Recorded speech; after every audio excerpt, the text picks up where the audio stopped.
రెండవ అధ్యాయము 12వ వచనాన్ని మనమందరము కలిసి చదువుకుందాం. పాత నిబంధనలో పేజీ సంఖ్య 221వ పేజీలో వ్రాయబడిన దేవుని వాక్యాన్ని బైబిల్ కలిగిన వారు, బైబిల్ చదవగలిగిన వారు నాతో కలిసి చదవడానికి ప్రయత్నం చేయండి. యెహోవా నీవు చేసిన దానికి ప్రతిఫలమిచ్చును. ఇశ్రాయేలీల దేవుడైన యెహోవా రెక్కల క్రింద సురక్షితముగా ఉండునట్లు నీవు వచ్చితివి. ఆయన నీకు సంపూర్ణమైన బహుమానం ఇచ్చునని ఆమెకు ఉత్తరమిచ్చెను. ప్రార్థన. పరిశుద్ధుడు అయిన తండ్రి, ప్రేమ కలిగిన రక్షకుడా యేసుక్రీస్తు ప్రభువా, మీకు వేలాది వందనాలు, స్తుతి స్తోత్రాలు చెల్లిస్తున్నాము దేవా.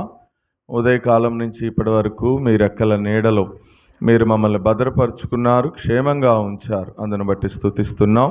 మరి ఈ రాత్రి కూడా ఏర్పాటు చేయబడిన కూడికలో మీరు మీ నామంలో సిద్ధపరిచి తీసుకొచ్చిన మీ బిడ్డలను బట్టి మీకు వందనాలయ్యా. ఇంకెవరైతే మీ ఏర్పాట్లో ఉన్నారో అటు వారు త్వరపడి మీ ఇంటికి రావడానికి కొరకై మీరే మార్గములు సరళం చేయమని ప్రార్థిస్తూ ఉన్నాం. తండ్రి, ఇప్పటి వరకు సియోను గీతాలతో మిమ్మల్ని కీర్తించే కృపనిచ్చారు. అందును బట్టి స్తోత్రాలయ్యా. కొద్ది సమయము మరలా మీరు కొన్ని సంగతులు మాట్లాడితే మేము వినాలి అని, మీరు కొన్ని సంగతులు నేర్పిస్తే మేము నేర్చుకోవాలని ఆశపడి దాసుడు దాసి యజమానుల చేతి వైపు చూస్తున్నట్లుగా మేమందరము కూడా మా మధ్యలో ఆత్మాస్వరూపిగా సంచరిస్తున్నటువంటి మీ వైపే మేము చూస్తున్నాం ప్రభువా. నిలవబడుతున్న వాడినైనా నేను నిష్ప్రయోజకుడినని, బలహీనమైన వాడిని యథార్థంగా ఒప్పుకుంటూ ఉండగా కేవలం మీరు మాత్రమే ఇక్కడ నిలువబడి మాకు కావలసిన కొన్ని శ్రేష్టమైన తలంపులను మీ పరిశుద్ధ ఆత్మ ద్వారా, మీ పరిశుద్ధ వాక్యములో నుండి మీరే మాతో మాట్లాడి మహిమ పొందమని యేసుక్రీస్తు ప్రభు నామంలో స్తుతించి ప్రార్థిస్తున్నాము తండ్రి, ఆమేన్. మంచిది. ఉదయం నుంచి ఈ వచనం మీద మనము కొన్ని సంగతులు ధ్యానం చేస్తూ ఉన్నాం. 2వ అధ్యాయం 12వ వచనంలో మరి బోయేసు రూతుతో మాట్లాడుతూ అన్నాడు, రూతు, నీవు యెహోవా యొక్క మరి ఇశ్రాయేలు దేవుడైనటువంటి యెహోవా యొక్క రెక్కల క్రింద సురక్షితముగా ఉండునట్లుగా నువ్వు ఇక్కడికి వచ్చావు.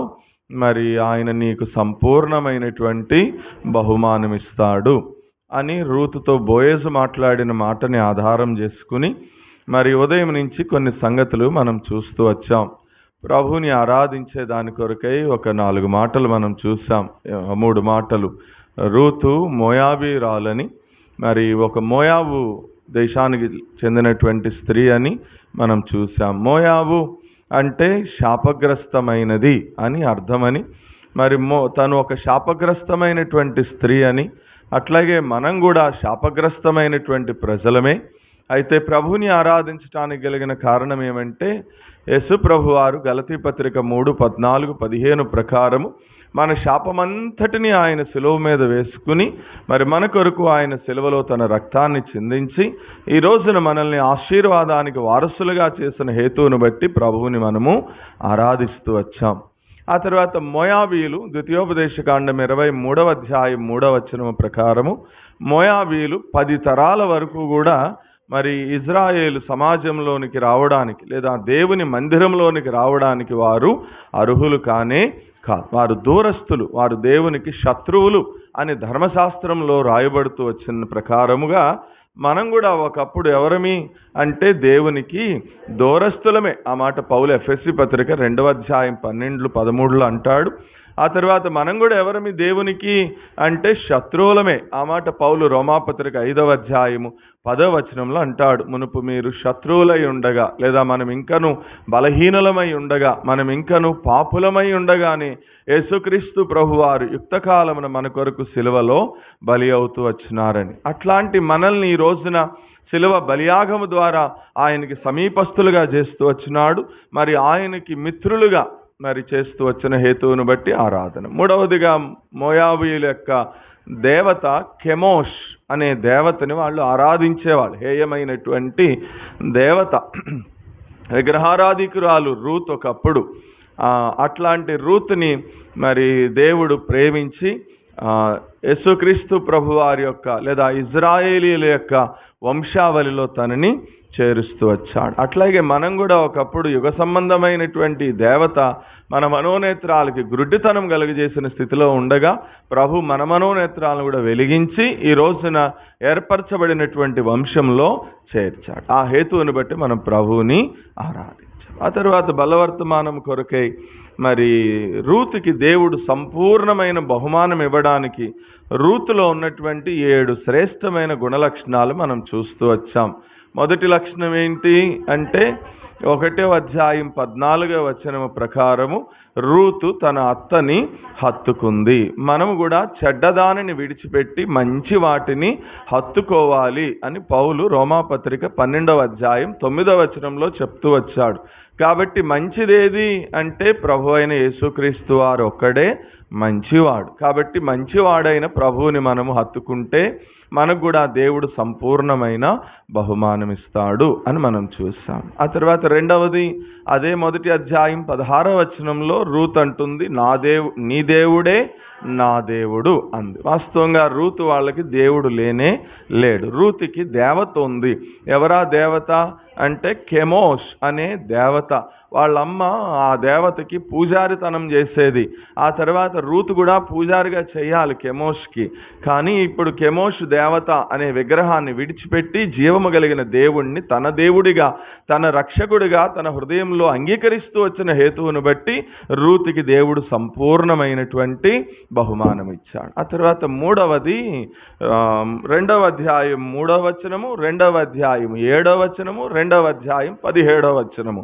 ఈ 3 వచనాలు ఆధారం చేసుకుని రూతులో ఉన్న 3వ లక్షణం ఏంటి అంటే బోయజు పొలములో కష్టపడి పనిచేసే స్వభావము కలిగినది. ఉదయం వస్తే పొలానికి అస్తమయమయ్యే వరకు పొలంలో పనిచేసేది, మధ్యలో కొంచెం సేపు మాత్రమే విశ్రాంతి తీసుకునేది. అట్లాంటి కష్టపడి పనిచేసే స్వభావము కలిగినది కాబట్టే రూతుని దేవుడు ఏం చేసినాడు, ఆశీర్వదించాడు అని చూసాం. 4వది 3వ అధ్యాయం 11వ వచనము ప్రకారము ఆమె తన తల్లిదండ్రులని, జన్మభూమిని, తన స్నేహితులని అందరినీ, మోయాబుకు సంబంధించిన వారందరినీ కూడా విడిచిపెట్టేసి ఇప్పుడు బెత్లెహేంలో దేవుని ప్రజలతో సహవాసం, the fellowship with godly people, దేవుడితో, దేవుని ప్రజలతో, దేవుని సేవకులతో చేసేటటువంటి సహవాసమే మనకేం చేస్తుంది చెప్పండి, ఆశీర్వాదానికి హేతు అవుతుంది అని దానికి ఉదాహరణ కూడా చెప్పాను నేను మీకు. అబ్రహాము దేవునితో సహవాసం చేశాడు. దేవుడు అబ్రహాము ఇంట్లో అసాధ్యం అనుకున్న దాన్ని సాధ్యం చేసి ఆశీర్వదించాడు. లోతు సొదొమ గొమొర ప్రజలతో సహవాసం చేశాడు. లోతు కుటుంబము శాపగ్రస్తమైనటువంటి కుటుంబముగా చేయబడుతూ వచ్చింది. కాబట్టి జాగ్రత్త, దేవునితో సహవాసం చేయండి, దేవుని ప్రజలతో సహవాసం చేయండి. చక్కగా రండి, మందిరానికి రండి, దేవుని ప్రజలతో సహవాసం చేయండి, కలిసి ఉండండి. చక్కగా నెలకి ఒకసారో లేకపోతే ఇట్లా మీటింగ్స్కి వస్తూ ఉంటాం కదా, వచ్చినప్పుడు అందరూ చక్కగా కలిసి ఉండండి, సహవాసం చేయండి. అది మీ ఆత్మీయ క్షేమానికి, ఆశీర్వాదానికి హేతు అవుతుంది. తర్వాత 5వది 2వ అధ్యాయం 23వ వచనము ప్రకారము రూతు బోయజు పొలంలో నిలకడగా ఉంది. చాలా ప్రాముఖ్యం. స్థిరమైనటువంటి జీవితాన్ని కలిగి ఉంది రూతు. కాబట్టే రూతుని దేవుడు ఆశీర్వదించాడు. ఆ తర్వాత ఎన్నోది 6వది 3వ అధ్యాయం 10వ వచనంలో సత్ప్రవర్తన, మంచి ప్రవర్తన కలిగి ఉంది రూతు అని. పొద్దున మీకు ఏదో అసైన్మెంట్లు ఇచ్చాను, మరి నాకు ఎవరు చూపించలేదేంటి? ఇందాక చాలాసేపు అక్కడ కూర్చున్నానుగా. పడుకున్నారా? చక్కగా చికెను, సాంబార్ అన్నీ తినేసి నిద్రపోయారా? మరి తర్వాత అన్నీ చూపించండి. 4 మాటలు చెప్పినాను సామెతల గ్రంథంలో. ఒకని ప్రవర్తన యెహోవాకు ప్రీతికరమైనప్పుడు అతని శత్రువులను సైతం మిత్రులుగా చేస్తాడు అనే వచనం ఎక్కడ ఉంది? తర్వాత నీ ప్రవర్తన అంతటి యందు ఆయన అధికారానికి ఒప్పుకోమనే మాట ఎక్కడ ఉంది? నీ ప్రవర్తన సరిగా లేకపోతే నువ్వు చస్తావు అనే మాట ఎక్కడ ఉంది? అది దొరకలేదా? అరే, దొరకపోవడం ఏంటి మరి? అంటే మీ బైబిల్ వేరు, నా బైబిల్ వేరా? రైట్, సరే, తర్వాత చూద్దాం. ఆ తర్వాత 7వ ఆశీర్వాదం ఏంటి అంటే 4వ అధ్యాయం 11వ వచనము ప్రకారము రూతు ఇజ్రాయేలీల వంశంలో చేర్చబడుతూ వచ్చింది. ముగింపు మాట, ఒక మోయాబీరాలు ఇప్పుడు యోగ్యురాలుగా మార్చబడింది. సామెతల గ్రంథం 12వ అధ్యాయం 4వ వచనము ప్రకారం యోగ్యురాలు తన పెనిమిటికి కిరీటమై కూర్చుంది. ఇది రూతులో నుంచి నేర్చుకోవాల్సినటువంటి కొన్ని ఆత్మీయమైనటువంటి పాఠాలు. కాబట్టి మీరు కూడా అట్లా రూతులాగా ఉంటే మీరు కూడా మీ పెనిమిటికి ఏమవుతారో తెలుసా? కిరీటం అవుతారు, లేదా మీరు కూడా యోగ్యురాలుగా మార్చబడతారు. సరే, మంచిది. ఇది పొద్దున కథ. ఇప్పుడు రాత్రికి ఏం చూద్దాం? చాలా ఉన్నాయి దీంట్లో ఎలెమెలెక్ గురించి మనం నేర్చుకోవచ్చు. అసలు ఈ దేశంలో ఎందుకు కరువు వచ్చింది అనే దాని గురించి ఒక ప్రసంగం ఉంది. ఆ తర్వాత నయోమి చేసినటువంటి 5 పొరపాట్లేంటో ఒక ప్రసంగం ఉంది. ఆ తర్వాత ఓబద్యనేనా ఆయన పేరేంటి, ఓబేద్ ఉంటాడు లాస్ట్లో. ఓబేదులో నుంచి కొన్ని సంగతులు ఉంటాయి. ఇట్లా చాలా సంగతులు ఉంటాయి దీంట్లో. ఈ పుస్తకంలో మనం జాగ్రత్తగా ధ్యానం చేస్తే, మనకు అంత టైం లేదు కాబట్టి ప్రస్తుతానికి ఈ సెషన్తో మనం ముగించుకుందాం. ఇప్పుడు ఈ నైట్ సెషన్లో ఎవరి గురించి చూద్దాము అంటే, పొద్దున రూత్ గురించి చూసినాం కదా, ఇప్పుడు బోయజ్ గురించి చూద్దాం. బోయజ్ గురించి ఒక 7 సంగతులు చెప్తాను త్వరగా. బోయజ్లో నుంచి మనం నేర్చుకునే ఆత్మీయమైన పాఠాలు ఏంటో. పొద్దున్న నేను మీకు ఒక మాట జ్ఞాపకం చేశాను. బోయజు ఎవరికి సాదృశ్యము? ప్రభు అయిన యేసుక్రీస్తు వారికి. రూత్ ఎవరికి సాదృశ్యము? సంఘానికి సాదృశ్యము. పొలము ఎవరికి సాదృశ్యము అంటే మందిరం, సహవాసం, లేదా దేవుని యొక్క మందిరానికి సాదృశ్యము అని చూస్తాం కదా. సరే, మంచిది. ఇప్పుడు బోయజులో 7 లక్షణాలంటే, బోయజు మరి ప్రభు అయిన యేసుక్రీస్తు వారికి ముంగుర్తుగా ఉన్నాడు కాబట్టి మనం కూడా కొన్ని లక్షణాలు మనం చూద్దాం. మొదటి మాట, ఫస్ట్ అసలు బోయజ్ అంటే అర్థం ఏంటి? పొద్దున రూత్ అంటే అర్థం చెప్పినాను కదా. రూత్ అంటే అర్థం ఏంటి? రూతు అనే పేరుకి అర్థం ఏంటి అంటే సౌందర్యము, ద స్పిరిచువల్ బ్యూటీ, ఆత్మీయమైనటువంటి సౌందర్యము కలిగినటువంటి స్త్రీ అని అర్థం. ఓకేనా? మరి ఇప్పుడు బోయజు అంటే అర్థం ఏంటి? అది కూడా రాసుకోండి. బోయజు అంటే అర్థం ఏంటి అంటే, ఒక అర్థము బలవంతుడు అని అర్థము, రెండవ అర్థము మరి వేగరముగా పోవుట, తొందరగా వెళ్ళడము అని అర్థం. బలవంతుడు అని రాసుకోండి, మీకు ఈజీగా ఉంటుంది. బోయజు అనే పేరుకి అర్థం ఏంటి అంటే బలవంతుడు అని అర్థం కదా. సరే, మంచిది. ఇప్పుడు బోయజులో ఉన్న 7 లక్షణాలు చెప్తానన్నాను కదా. మొదటి లక్షణం 2వ అధ్యాయం 1వ వచనం చదవండి. రూతు గ్రంథము 2వ అధ్యాయం 1వ వచనం. నయోమి పెనిమిటికి బంధు ఒకడుండెను, అతడు చాలా ఆస్తిపరుడు, అతడు ఎలిమెలకు వంశపు వాడే ఉండెను, అతని పేరు బోయజు అన్నారండి. చాలే. బోయజు అంటే బలవంతుడు అని అర్థం. ఇప్పుడు బోయజులో ఉన్నటువంటి మొదటి లక్షణం చెప్తాను, జాగ్రత్తగా వినండి. తర్వాత రాసుకోండిలే ఆ లక్షణం ఏంటనేది విని అప్పుడు మనం ఏం టైటిల్ పెడితే బాగుంటుంది అని ఆలోచన చేసి మీరే అప్పుడు రాసుకుందరు కానీ, సరేనా? ఇప్పుడు ఏమని రాయబడి ఉంది అక్కడ?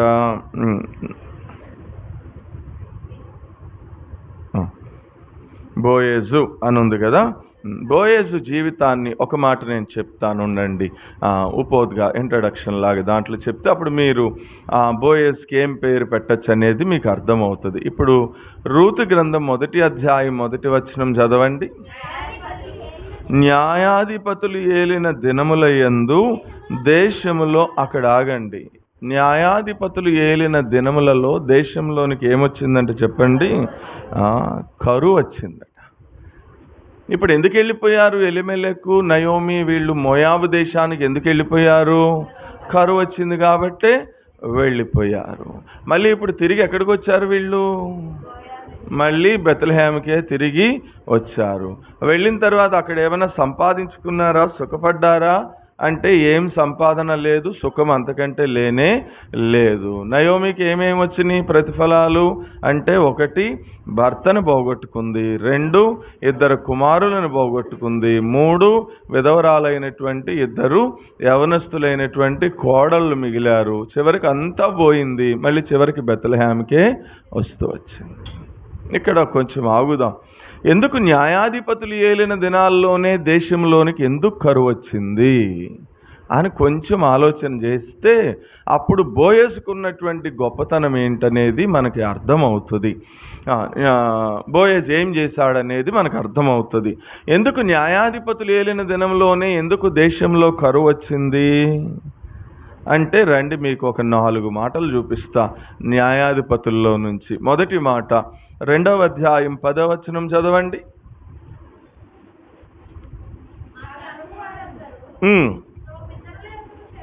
తమ పితరుల యొద్దకు చేర్చబడిరి, వారి తరువాత యెహోవానైనను యెహోవా ఇశ్రాయేలీల కొరకు చేసిన గొప్ప అద్భుత ఆశ్చర్య కార్యములనైనను ఎరుగని తరం ఒకటి పుట్టగా, ఇశ్రాయేలీలు యెహోవా కన్నుల ఎదుట కీడు చేసి ఐగుప్తు దేశంలో నుండి వారిని రప్పించిన తమ పితరుల దేవుడైన యెహోవాను విసర్జించి బయలుదేవతలను పూజించి జనుల దేవతలతో ఇతర దేవతలను అనుసరించి వాటిని నమస్కరించి యెహోవాకు, అది అక్కడ ఆగండి, చాలులే, తర్వాత చదవండి. ఏమైందట చెప్పండి. న్యాయాధిపతులు ఏలిన దినములలో దేశంలోనికి ఎందుకు కరువు వచ్చింది అంటే, మొదటి మాట ఎందుకు కరువు వచ్చిందట మనం చదివాము. యెహోషువ చచ్చిపోతూ వచ్చినాడు 2వ అధ్యాయంలో. యెహోషువ చనిపోయిన తర్వాతంట 2:10 మనం చూసాం, ఒక తరం పుట్టిందంటే, ఒక జనరేషన్ ఏమైపోయింది అంటే, వాళ్ళకి యెహోవా ఇశ్రాయేలు కొరకు చేసిన కార్యములనైనను ఎరుగని తరం ఒకటి వచ్చేసిందట. ఇప్పుడు వాళ్ళు దేవుణ్ణి విడిచిపెట్టినారట. ఐగుప్తులో నుంచి వాళ్ళని ఇక్కడ కనాను తీసుకొచ్చినటువంటి దేవుణ్ణి మర్చిపోయినారట. బయలుదేవతల్ని, అన్య దేవతల్ని, అష్టారోతు దేవతలను అనుసరిస్తున్నారట, వాళ్ళని పూజిస్తున్నారట. ఇప్పుడు దేవునికి ఏం పుట్టించినారని చెప్పండి, కోపం పుట్టిస్తూ వచ్చినారు. అందుకని న్యాయాధిపతులు ఏలిన దినముల్లో దేశంలోనికి ఏమొచ్చింది. ఇప్పుడు కూడా మన దేశానికి ఏమొస్తున్నాయి చెప్పండి, ఎందుకు వస్తుంది? ఏ దేశమైతే సృష్టికర్త అయినటువంటి దేవుణ్ణి విడిచిపెట్టి సృష్టిని ఆరాధిస్తుందో ఆ దేశానికి ఏమొస్తుంది చెప్పండి, కరువు వస్తుంది. ఇప్పుడున్న జనరేషన్ కూడా ఏం తెలియట్లేదు. ఇప్పుడు కూడా ఒక కొత్త తరం పుట్టింది. ఇప్పుడు కూడా పుట్టినటువంటి కొత్త తరానికి ఏం తెలియట్లేదంటే, యేసుక్రీస్తు ప్రభువారు దేవుడని, ఆయన యావత్తు మానవాళి యొక్క పాప పరిహారార్థమే ఆ కలువరి శిలువలో తన యొక్క అమూల్యమైన, నిర్దోషమైన, నిష్కలంకమైనటువంటి రక్తాన్ని ఆఖరి రక్తబొట్టు వరకు దారపోసినాడని, నీ పాపముల కొరకే ఆయన తన ప్రాణాన్ని బలిగా అర్పించినాడని, ఆయన నీ కొరకే చనిపోయినాడని, ఆయన నీ కొరకే సమాధి చేయబడ్డాడని, ఆయన నీ కొరకే మరణాన్ని గెలిచి పునరుత్థానుడై తిరిగి లేచాడని, ఆయన నీ కొరకే మనల్ని మధ్యాకాశంలోనికి తిరిగి రాబోతున్నాడన్నటువంటి సంగతి ఇప్పుడున్నటువంటి జనరేషన్ పిల్లలకు కూడా తెలియట్లేదు. అందుకనే వాళ్ళు కూడా ఎవరంటే వాళ్ళని ఆరాధన చేస్తూ సృష్టికర్త అయిన దేవునికి కోపాన్ని పుట్టిస్తున్నారు. ఇక్కడ కొంచెం ఆగండి. ఇప్పుడు ఇట్లాంటి తరం తయారవడానికి కారణం ఎవరై ఉంటారు చెప్పండి. నేను అడిగిన ప్రశ్న జాగ్రత్తగా విని చెప్పండి. ఒక తరం పుట్టిందట 2:10 వాళ్ళకి అసలు దేవుడు అంటే ఎవరో తెలియట్లేదట. దేవుడు ఎన్ని అద్భుతాలు చేశాడు, అరే అక్కడ 10 తెగుళ్ళని తెప్పించాడు రా, ఆ తర్వాత ఏమో ఎర్ర సముద్రం అడ్డం వస్తే ఎర్ర సముద్రం 2 పాయలు చేశాడు రా, ఆ తర్వాత ఏమో నీళ్లు చేదుగా ఉన్నాయంటే వెంటనే ఆ నీళ్ళని తీపిగా చేశాడు రా, ఆ తర్వాత ఏమో ఆకలేస్తుందంటే ఆకాశం నుంచి మన్నాను కురిపించాడు రా, ఆ తర్వాత ఏమో మరి మాకు నాన్ వెజ్ కావాలి, మాకు వెజిటబుల్ మీల్స్ బాగోట్లేదు, నాన్ వెజ్ కావాలి అంటే పూరేళ్ళని పంపించాడు రా, ఆ తర్వాత ఏమో యోర్దాను మహానది అడ్డం వస్తే దాన్ని 2 పాయలుగా చేసినాడురా. అట్లా 40 సంవత్సరాలు నడిస్తే బట్టలు పాత అవ్వలేదు, చెప్పులు అరిగిపోలేదురా అని ఈ అద్భుత ఆశ్చర్య కార్యాలు నెక్స్ట్ జనరేషన్లో ఉన్న పిల్లలకట అసలు తెలియలేదట. తెలియలేదు అంటే తప్పు ఎవరిదని అడుగుతున్నా నేను. ఎవరిది?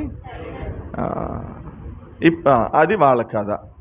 ఇప్పుడు చెప్పండి, ఇప్పుడున్న జనరేషన్కి యేసు ప్రభు ఎంత ప్రాణత్యాగం చేశాడో, ఆయన ఎంతగా మనల్ని ప్రేమిస్తున్నాడో, యేసు ప్రభు ప్రేమ తప్ప ఈ లోకంలో మరొక ప్రేమ లేదు అన్న సంగతి ఇప్పుడున్న యవనస్తులైన పిల్లలకు కూడా తెలియపోవడానికి కారణం ఎవరు చెప్పండి?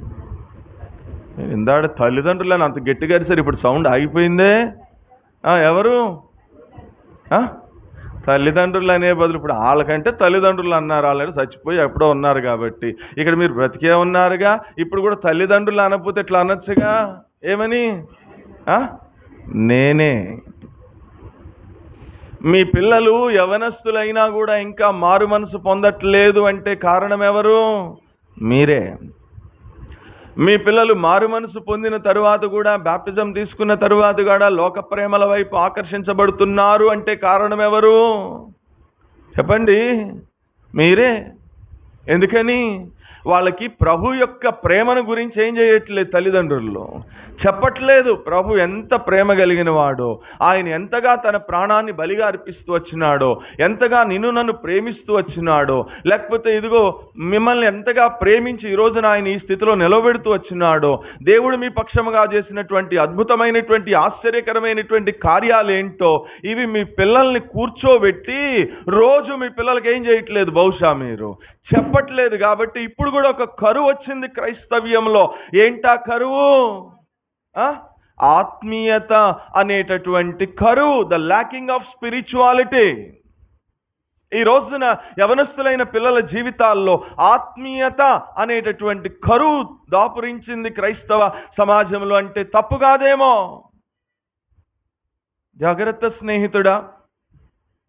ఈ రోజున మీ పిల్లలు, ఈ రోజున సార్వత్రిక సంఘంలో, క్రైస్తవ సమాజంలో ఆత్మీయమైనటువంటి పిల్లలు కనిపించట్లా. ఆత్మీయత లేదు. అదే రాత్రి చెప్పినాను నేను.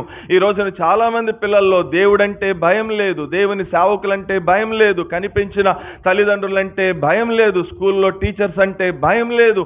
భయం లేని బ్రతుకుతున్నారు. కారణం ఏంటి అంటే ఆత్మీయతలో లోపం వచ్చింది.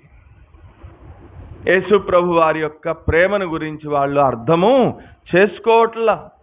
వాళ్ళకి నేర్పించేటటువంటి తల్లిదండ్రులు కూడా లేరంటే తప్పు కాదేమో. జాగ్రత్త. ఇప్పుడున్న తరమంతా అట్లాగే ఉంది. జాగ్రత్త.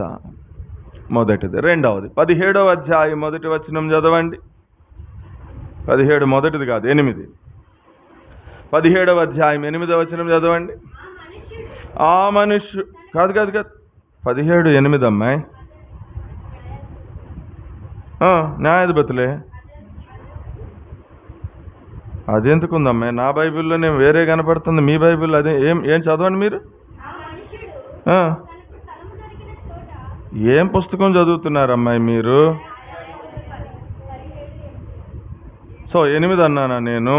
6 న్యాయాధిపతుల గ్రంథం 17:6.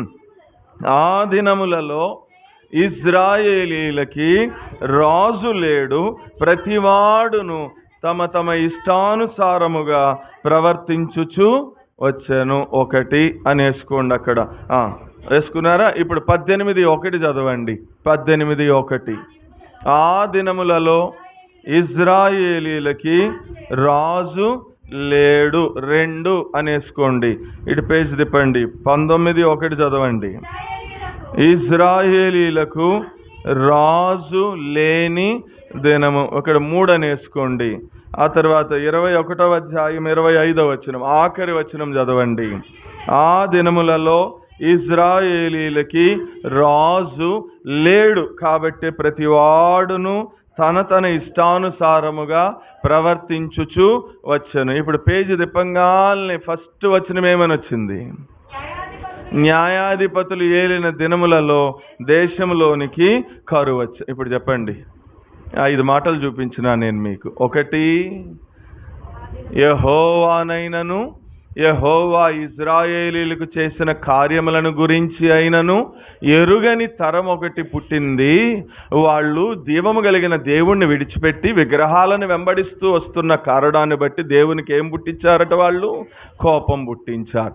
ఇప్పుడు 17:6, 18:1, 19:1, 21, 25 ఈ 4 వచనాల్లో కామన్గా వినబడినటువంటి మాట ఏంటి? ఇశ్రాయేలీయులకి రాజు లేడు. ఒకటి, రాజు లేని కారణాన్ని బట్టి ఏం చేశారట చెప్పండి?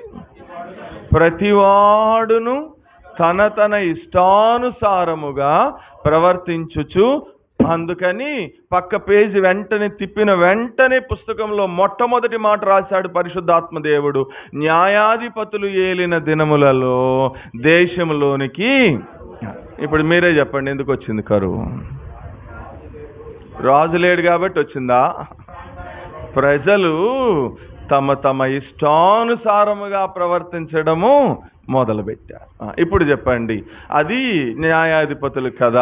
ఇప్పుడున్న కథ చెప్పండి, ఏలూరు కథ చెప్పండి. మరి ఇప్పుడు ఎందుకు వచ్చింది మీ పిల్లల జీవితాల్లో ఆత్మీయత అనేటటువంటి కరువు? ఎందుకు వచ్చింది? చెప్పట్లేదే. అంతే. ఎందుకని? వాళ్ళకు కూడా ఎవరు లేడు? రాజు లేడు. రాజు ఏం చేస్తాడు? రాజు ఏం చేస్తాడు? అమ్మాయి తప్పు చేస్తున్నావు నువ్వు జాగ్రత్త అని గద్దించేవాడే ఎవరు చెప్పండి? రాజు. ఇప్పుడు గద్దించేవాడు లేడు. ఇప్పుడు గద్దించేవాడు లేకపోయేసరికి ఏం చేస్తున్నారు మీరు? వాళ్ళ ఇష్టం, తమ ఇష్టానుసారంగా ఏం చేస్తున్నారట? ప్రవర్తిస్తూ వస్తున్నారు. నేటి క్రైస్తవ సమాజంలో ఉన్నటువంటి యవనస్తులైన పిల్లలు అంటే తప్పు కాదేమో. అవునా? ఏరీళ్ళు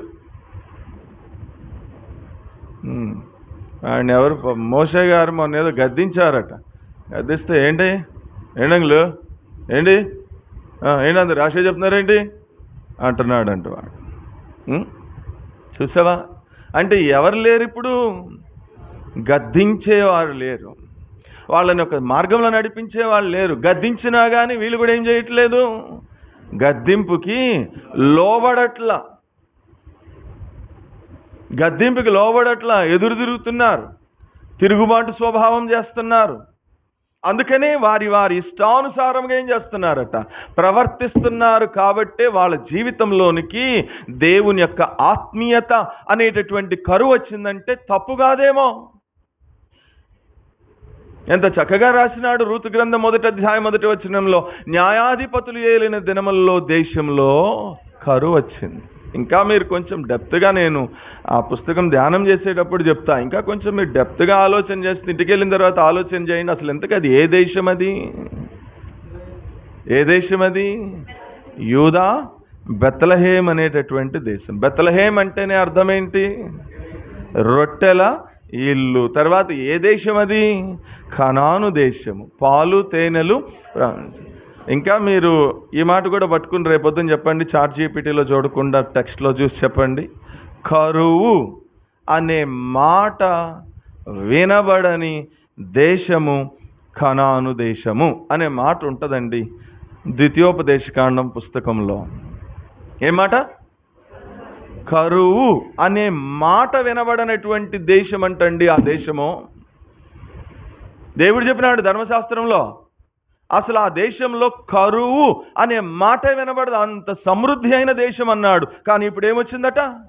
కరువు వచ్చింది. ఎందుకు వచ్చింది కరువు? ఒకటి, దేవుణ్ణి గుర్తెరగట్లా. 2, దేవుని ప్రేమను అర్థం చేసుకోవట్లా. 3, బయలుదేవతలను, అష్టారోత దేవతలను ఆరాధన చేస్తున్నారు. 4, దేవునికి కోపం పుట్టిస్తూ వచ్చినారు. 5, గద్దించేటటువంటి వాడు లేడు. 6, గద్దింపుకి లోబడట్లా. 7, తమ ఇష్టానుసారముగా ప్రవర్తిస్తూ వచ్చినారు. చూసావా? 7 మాటలు వచ్చేసినాయి అక్కడే మొదటి మాటలోనే. ఇంకొక మాట కూడా చెప్పండి, ఎక్కడుందో రిఫరెన్స్. దేవోక్తి లేని ఎడల జనులు కట్టులేక తిరుగుతారన్నాడు మహాజ్ఞాని. అంటే అర్థం ఏంటి? దేవుని యొక్క వాక్యము, దేవుని వాక్యము ద్వారా ఉన్నటువంటి గద్దింపు లేకపోతే జనులు ఎట్లా తిరుగుతారు తెలుసా? కట్టు లేకుండా అంటే అదే ఇప్పుడు ఇందాక మీరు చదివింది, తమ ఇష్టానుసారముగా ప్రవర్తిస్తూ తిరుగుతారు జనులు. అందుకనే ప్రతిసారి దేవుని వాక్యము ఇక్కడ చెప్పడము, దేవుని వాక్యం చెప్పేటప్పుడు మీరు అందరూ రండి, చక్కగా వినండి, సంఘ ప్రార్థనలో దేవుని వాక్యం వినండి, ఉపవాస ప్రార్థనలో దేవుని వాక్యం వినండి, సిద్ధపాటు కూడికలో దేవుని వాక్యం వినండి, ఆదివారం ఆరాధనలో దేవుని వాక్యం వినండి, ఆదివారం రాత్రి జరిగే ప్రత్యేక కూడికలో దేవుని వాక్యం వినండి వినండి వినండి రండి అని ఆహ్వానించి పదే పదే చెప్పడానికి కలిగిన కారణం ఏంటి అంటే, ఈ రోజున గద్దించి చెప్పేవారు ప్రజలు లేరు. ఈ రోజున అంతా ఎట్లా చెప్పాలి చెప్పండి? యేసు ప్రభు మిమ్మల్ని క్రైస్తవ సమాజానికి ఈ పాస్టర్లు 3-4 సంగతులు నేర్పించారు, ఇంకేమి నేర్పించలా. ఏమి నేర్పించారు అంటే, దేవునికి స్తోత్రం అనగానే వీళ్ళందరూ ఏం చేయాలి? హల్లెలూయా అనాలి. తర్వాత దేవుడు మిమ్మల్ని దీవించును గాక అనగానే కింద నుంచి ఏమనాలి? ఆమేన్ అంటారు వీళ్ళు చెప్పకుండానే. ఈ 2 నేర్చుకున్నారు. మూడవది, ఇప్పుడు మనం దేవుని అందరం కలిసి 2 చేతులు పైకెత్తి చప్పట్లు కొడుతూ దేవుడిని మహింపరుద్దామా? కొట్టండి రా, గట్టిగా కొట్టండి, ఇంకా గట్టిగా ఇంకా గట్టిగా అంటే కొట్టడం నేర్చుకుంది. ఈ 3 వాళ్ళు నేర్పించింది, ఈ 3 వాళ్ళు నేర్చుకుంది. మీరు కావాలంటే బయట ఏ మీటింగ్కి అయినా వాళ్ళు చూడండి, ఇక వాళ్ళకి నువ్వు బైబిల్లో ఏది అడిగినా తెలియదు. వాళ్ళకి తెలిసింది ఏంటంటే అంటే, దేవునికి స్తోత్రం అనగానే బిగ్గరగా హల్లెలూయా అంటాము, ఆమెన్ అంటాము, చప్పట్లు కొట్టడం, ఇదే వాళ్ళకి తెలిసింది. ఈ రోజున గద్దించి బోధించేటటువంటి రాజులు లేరు క్రైస్తవ సమాజంలో అంటే తప్పు కాదేమో. గద్దించి బోధించే రాజులు లేరు, అట్ ద సేమ్ టైం గద్దింపుకు లోబడేటటువంటి విశ్వాసులు అంతకంటే లేరు. కాబట్టే ఏమైపోయినారు ప్రజలు? వారి ఇష్టానుసారముగా ప్రవర్తిస్తున్నారు. నేటి క్రైస్తవ సమాజంలో అంటే తప్పు కాదు. అందుకని క్రైస్తవ్యంలో ఈ రోజున ఏంటి ల్యాకింగ్, ఏంటి, ఏమి కరువు వచ్చింది? అన్నవస్త్రాల కరువు కాదు. ఈ రోజున క్రైస్తవ్యానికి ఏమి కరువు వచ్చింది అంటే, ఆత్మీయత అనే కరువు వచ్చింది, ప్రార్థన అనే కరువు వచ్చేసింది. కాబట్టి జాగ్రత్త విశ్వాసి. ఇప్పుడు మనం బోయేజు గురించి ధ్యానం చేస్తున్నాం. బోయేజులో నుంచి 7 లక్షణాలు చెప్తానన్నాను కదా నేను మీకు. ఇప్పుడు మొదటి లక్షణం, ఇట్లాంటి పరిస్థితుల్లో, ప్రజలు ఇట్లా బ్రతుకుతున్న పరిస్థితుల్లో ఆ ఊరిలో ఒక వ్యక్తి ఉన్నాడట. ఆయన పేరు బోయేజు. ఇప్పుడు నయోమి మళ్ళీ తిరిగి ఎక్కడికి వచ్చింది? ఎక్కడికి వచ్చింది? బోయేజ్ దగ్గరికే వచ్చింది. వచ్చిందా లేదా? ఇప్పుడు నయోమిని అడుగుదామా? నయోమి, నువ్వు మోయాబు దేశం వెళ్ళేటప్పుడు బోయేజు బెత్లెహేంలో ఉన్నాడా లేడా? ఉన్నాడా లేదా? ఉన్నాడు. కానీ బెత్లెహేముని విడిచి ఎక్కడికి వెళ్ళావు నువ్వు? మోయాబుకి వెళ్ళావు. ఏం సాధించినావు? అన్నీ నష్టపోయినావు. చివరికి మళ్ళీ ఎక్కడికి వచ్చావు? బోయేజ్ దగ్గరికే వచ్చినావు. ఇప్పుడు ఈ విషయాలన్నీ కలగలిపి ఇప్పుడు ఒక పేరు పెట్టండి బోయేజ్కి. మొదటి పాయింట్, బోయేజ్లో ఉన్న లక్షణం ఏంటి అంటే నేనే చెప్పనా? బోయజు కారు చీకటిలో కాంతి రేఖ లాంటి వాడండి. అంత చీకటిమయమైపోయింది పరిస్థితులు, కరువులు, ప్రజలు మాట వినట్లా, ఎవడిష్టం వచ్చినట్లు వాడు ప్రవర్తిస్తున్నాడు. మరి నష్టాలు, కరువులు వచ్చి ఇట్లాంటి ఇలాంటి కారు చీకట్లో బోయేజ్ ఎట్లా కనిపించినాడో తెలుసా? బెత్లెహేంలో ఒక కాంతి రేఖ. ఇందాక చెప్పినాను, బోయేజు ప్రభు అయిన యేసుక్రీస్తు వారికి సాదృశ్యం. యేసు ప్రభు వారిని గురించి కూడా బైబిల్ ఏమంది? యోహాను సువార్త 1వ అధ్యాయము 9వ వచనము, నిజమైన వెలుగు ఉండెను, అది లోకంలోనికి వచ్చుచు ప్రతి మనుష్యుని కూడా ఏం చేస్తుందట? వెలిగిస్తుంది. ఇప్పుడు వెలిగించబడిన మనం ఏం చేయాలా? లోకము కారు చీకట్లో బ్రతుకుతుందండి. బోయాజు జీవితంలో నుంచి ఏమి నేర్చుకోవాలా? పొద్దున రూతు జీవితంలో నుంచి 7 సంగతులు నేర్చుకున్నాం మనం. రూతుకి దేవుడు సంపూర్ణ బహుమానం ఎందుకు ఇచ్చినాడో, రూతుని దేవుడు ఎందుకు ఆశీర్వదించినాడో, రూతులో ఉన్నటువంటి 7 క్యారెక్టరిస్టిక్ 7 శ్రేష్టమైన గుణలక్షణాలు ఏంటో రూతు జీవితంలో నుంచి మనం నేర్చుకున్నాం. ఇప్పుడు బోయేజ్ జీవితంలో నుంచి నేర్చుకుంటున్నాం. మొదటి మాట, అతడు కారు చీకట్లో కాంతిరేఖ. యేసు ప్రభు వారు కూడా లోకానికి నిజమైనటువంటి వెలుగు. నేను వెలుగులో నడుచుచున్న ప్రకారం నన్ను వెంబడించువాడు వెలుగులో నడుస్తాడన్నాడు యోహాను సువార్త 8వ అధ్యాయం 12వ వచనంలో. యోహాను మొదటి పత్రిక రాస్తూ 1వ అధ్యాయం 5వ వచనంలో అన్నాడు, అవర్ గాడ్ ఈజ్ లైట్, దేవుడు వెలుగై ఉన్నాడు అన్నాడు. ఇప్పుడు ఆ వెలుగైన దేవుని చేత మనం కూడా ఏం చేయబడ్డాం చెప్పండి? వెలిగించబడ్డాం. ఇప్పుడు నువ్వు కూడా ఎట్లుండాలా? లోకము చీకట్లో ఉంది. ఇప్పుడు ఈ చీకట్లో ఉన్న లోకానికి నువ్వు ఎట్లుండాలా? వెలుగ్గా ఉండాలి. అందుకే అన్నాడు ప్రభు, మీరు లోకమునకు వెలుగై ఉన్నారు, మీరు లోకానికి ఉప్పై ఉన్నారు అని చెప్పినారు. ఇప్పుడు నీ డ్యూటీ ఏంటి? నువ్వేం చేయాలా? వెలిగించబడి నువ్వేం చేయాలా? ఒక మాట చూసి ముందుకు వెళదాం. చదవండి మీ బైబిల్లో ఫిలిప్పీ పత్రిక 2వ అధ్యాయం 16వ వచనం. పౌలు ఫిలిప్పీలో ఉన్న సంఘానికి రాసిన పత్రిక 2వ అధ్యాయం 16వ వచనం.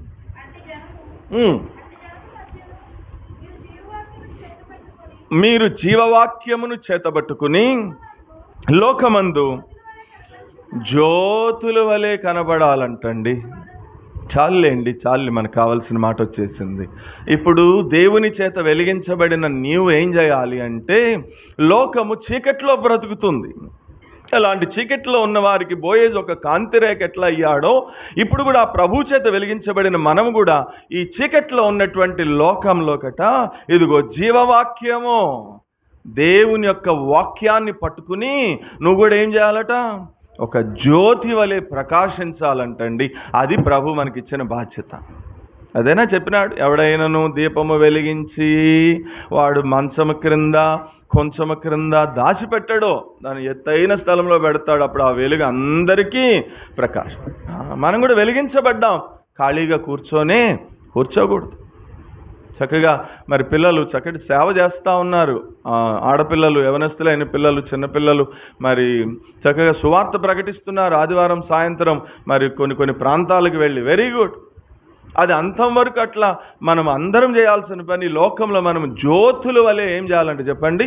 ప్రకాశించాలి, అనేక మందిని వెలిగించాలి, అనేక మందిని వెలుగైన ప్రభు దగ్గరికి మనము నడిపించాలి. అది బోయేజులో నుంచి మనం నేర్చుకునే మొదటి లక్షణం. రెండవ లక్షణం చూద్దాం రండి. రూతు గ్రంథము 2వ అధ్యాయము 4వ వచనం.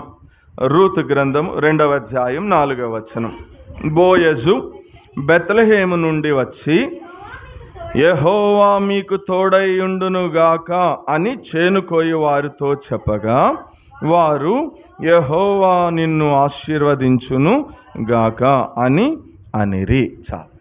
ఇప్పుడు ఈ వచనంలో నుంచి బోయేజులో ఉన్న రెండవ శ్రేష్టమైన ఆత్మీయ లక్షణం ఏంటి అంటే చూడండి. ఇప్పుడు బోయేజు ఎవరు అంటే అక్కడ ఉన్నటువంటి పొలానికి యజమాని ఆయన. అంటే భూస్వామి అనొచ్చు, లేదా రైతు అనొచ్చు, లేదా అక్కడ ఉన్న పొలాలన్నిటికీ ఆయనే ఓనర్ గారు, యజమాని. ఇప్పుడు యజమాని పొలంలోకి వచ్చినాడు. జనరల్గా ఇప్పుడున్న యజమానులు ఉన్నారనుకోండి, పొలంలోనికి వస్తే ఏం చేస్తారు వాళ్ళు? పొలంలోకి వచ్చి చూసి, ఏంట్రా నువ్వు కూర్చున్నావేంటి, పని చేయి అంటారు. ఏంటమ్మాయి నువ్వు నుంచుని మాటలు చెప్తున్నావేంటి, ఆ కలుపుది అంటారు. కానీ బోయేజులో మనం నేర్చుకునే రెండో పాఠం ఏంటి అంటే, ఇప్పుడు వాళ్ళని వచ్చి అంటున్నాడు బోయేజు ఏమని, యెహోవా మీకు తోడై ఉండునుగా. కానీ ఎవరితో అంటున్నాడట? చేనుకోయి వారితో. ఒక యజమాని తన పనివారితో మాట్లాడుతున్నటువంటి మాట, దేవుడు నీకు తోడై ఉండునుగాక అన్నాడా? ఇప్పుడు వాళ్ళు ఏమంటున్నారు రిటను? దేవుడు నిన్ను అంటే ఇప్పుడు బోయేజులో నేర్చుకునే రెండవ మాట, ఆత్మీయమైనటువంటి పలకరింపు కలిగిన వాడండి బోయేజు. ఆ మాట రాసుకోండి. ఆత్మీయమైనటువంటి పలకరింపు కలిగినటువంటి వాడు, ఆత్మీయతని తన దగ్గర పనిచేసేటటువంటి వారికి అదే మర్యాదని కూడా ఏం చేసినాడు చెప్పండి? నేర్పిస్తూ వచ్చినటువంటి వాడు బోయేజు. అందుకనే చెప్పాను, బోయేజు ప్రభువైన యేసుక్రీస్తు వారికి సాధ. యేసు ప్రభు వారు కూడా ఏమని పలకరించేవాడు? ఒక మాట చూపిస్తాను, చదవండి మీ బైబిల్లో. యోహాను సువార్త 20వ అధ్యాయము 19వ వచనము చదవండి. ఆదివారం సాయంత్రం అంటే ఇవాళ కీర్తక. శిష్యులు యూదులకి భయపడి ఇంట్లో తలుపులన్నీ వేసుకుని కూర్చున్నారు. యేసు ప్రభు వారు వచ్చి మధ్యను నిలిచి, మీకు సమాధానము కలుగును గాక. 21 చదువు ఇప్పుడు. అప్పుడు యేసు మరలా, మీకు సమాధానము కలుగును గాక. 26 చదువు. తర్వాత ఆయన శిష్యులు మరలా లోపలున్నప్పుడు, అంతకుముందు తోమా లేడు, ఇప్పుడు తోమా ఉన్నాడు, అప్పుడు కూడా తలుపులు వేసేసే ఉన్నాయి. మళ్ళీ యేసు ప్రభు వారు వచ్చాడు, మీకు సమాధానము కలుగునుగాక అని అన్నాడు. అని వారిని ఏం చేసినాడు? పలకరించాడు. ఇప్పుడు మూడు చోట్ల కూడా ఏమని పలకరించినాడు?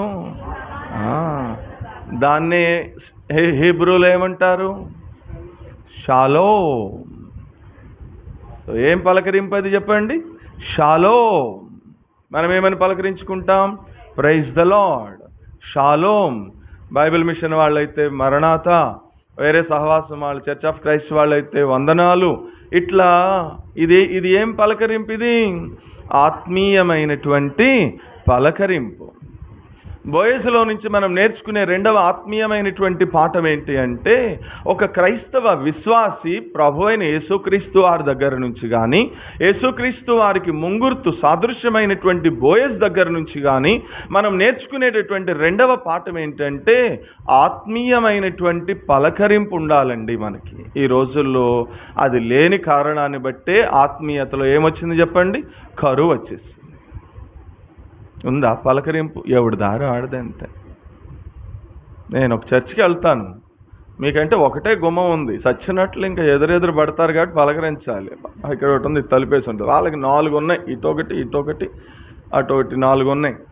ఇంకా ఆరాధన అయిపోయిన తర్వాత ఆమెను అంటం ఆలస్యం, ఇటు సగం బ్యాచ్ అటు ఎవరి దారిన వెళ్ళిపోవడమే తప్ప పలకరించుకునేటటువంటి మంచి లక్షణం లేనే లే.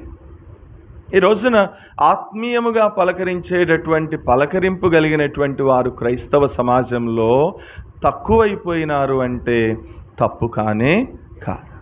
జాగ్రత్త విశ్వాసి.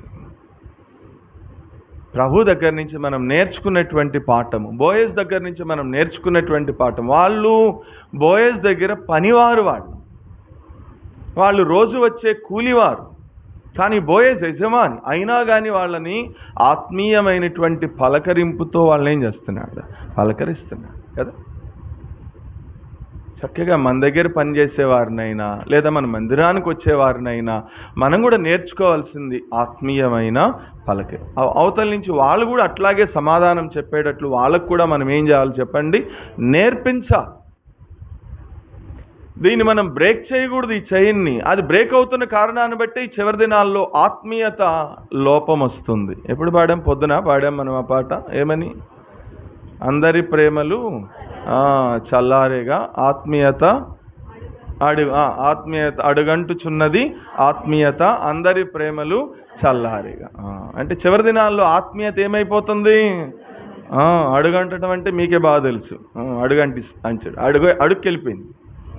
ప్రేమలు ఏమైపోతున్నాయి? అందరిలో ప్రేమలు చల్లారిపోయినాయి. ప్రభు చెప్పినాడు, అక్రమము విస్తరించిన కొలది మనుషులలో ప్రేమ చల్లారిపోతుంది అన్నాడు.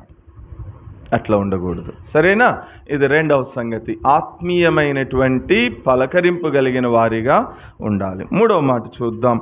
2వ అధ్యాయం 8-9 వచనాలు చదవండి. 8-9 వచనాలు.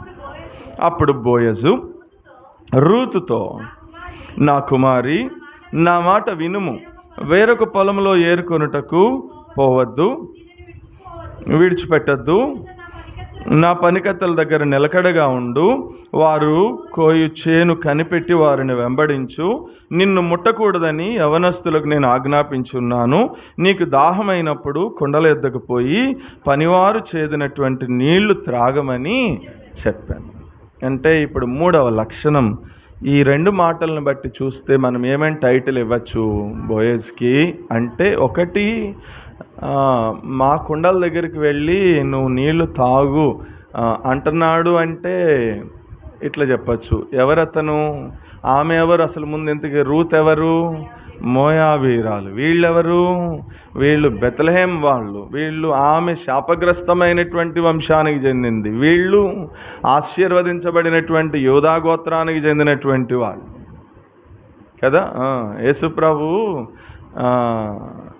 నీళ్ళు నీళ్ళు ఇమ్మని అడిగినప్పుడు సమరయ స్త్రీతో వాళ్ళు ఏమంటారు?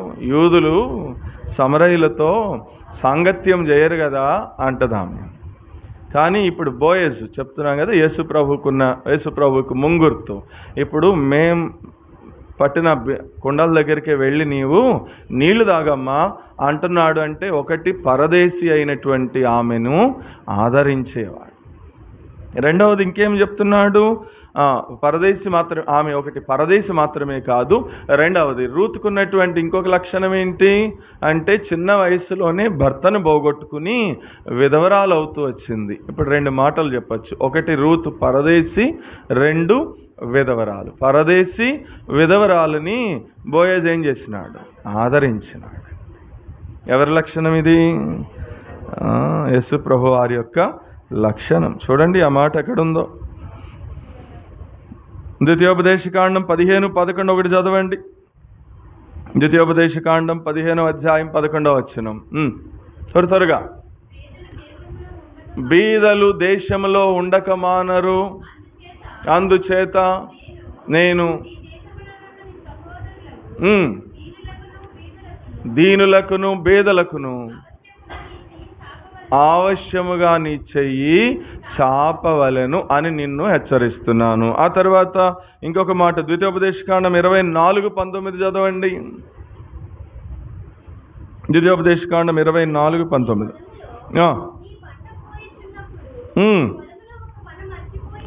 మర్చిపోయిన ఎడల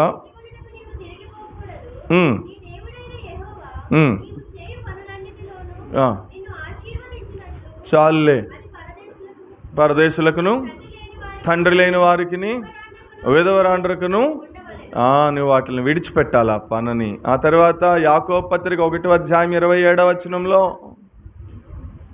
యాకోబు పత్రిక 1వ అధ్యాయం 27వ వచనంలో,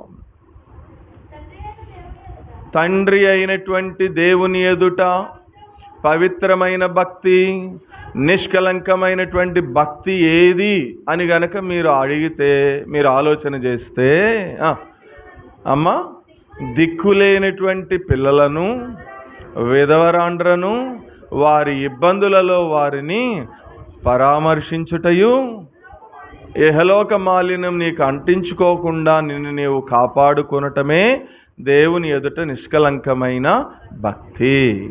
ఇంతకీ దేవుడు గురించి చెప్పాలనుకున్నాను కదా. ఒకసారి 146వ కీర్తన 8-9 వచనాలు చదవండి. 8-9 వచనాలు.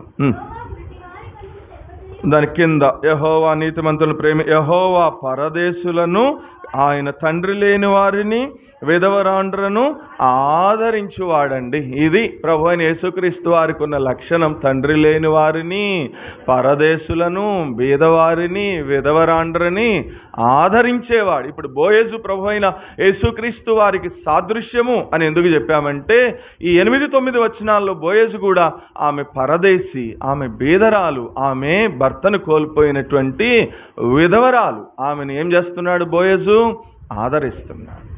ఇప్పుడు ఇందాక మీరు చదివారే 3 వచనాలు, ద్వితీయోపదేశకాండం 15:24, యాకోబు పత్రిక 1వ అధ్యాయం 27, ఇవి ఉన్నాయే. ఇవి ఎవరికి చెప్పినాడు? మనకి చెప్పినాడు. ఇప్పుడు మనం కూడా ఏం చేయాలా? మనం కూడా ఆ పని చేయాలా. బోయజులో నుంచి అదే మనం నేర్చుకోవాల్సినటువంటి మూడవ పాఠం.